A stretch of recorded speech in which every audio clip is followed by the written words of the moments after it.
Men Panara oluyor, Hacı Panar oluyor. Abdurrahman olayım, bana 5 ay boldu şehirde iftiharına yatı.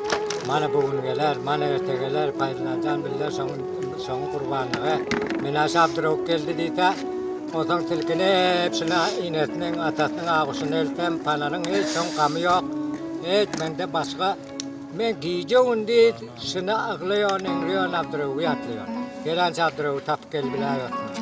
Akına git, ayratam git, tapılmadın diyanın akına gitmeli bol batıyım ben. Bu koy vermese yanın kaymağımı akınanam ben edecek, ayratamam ben edecek. Şunu bata ben iştir koyun verdim ha. Yaman içim koyup batır. Bana bugün gelir, bana ertesi gelir. Bana gep veriyor hükümet.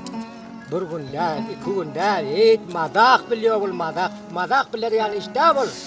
Bana bana diyorlar. Hey, son ben başka rakam oluyorum. Ha, ben bugün ertesi deyip beni aldırıyor. Geliyorlar, vade ver git diyorlar, vade ver gitmesin. Getirip etsinler bana, emeli etsinler. Emeli etmedi. Hacı Panar yine Haymat ayratamda duruluyor, akınada duruluyor. Son bana sen, can ben ıglaben rap giyeceğim desin.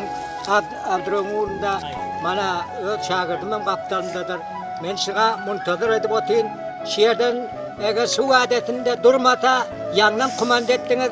Hayman var ayratamda uruluyor. Pet akınanam kaytarıyor. Akcanam kaytarıyor. Son nire gider bunlar. Ahire getirip verer. Hacı Panar'ın içi koyuptu ben. Teyyar ama demek. Tağ bol salamat bol paylaşacağım giyeceğim diye doğada bana bilir Abdurrahman getin deyip. Hemmemiz amin. La amin şu can giyeceğinde bakayır Abdurrahman bir inetin atasının ağusuna getin. Hacı Panar'a giyeceğim diye senin yadımda. Senin adını ben aktırmadan koydum. Xuday emanet giyeceğim diye ben yadımda. Ne ya ben Abdurrahman deyip aktıram oldu benden bir aktıramım oldu. Abdurrahman koydum adına da.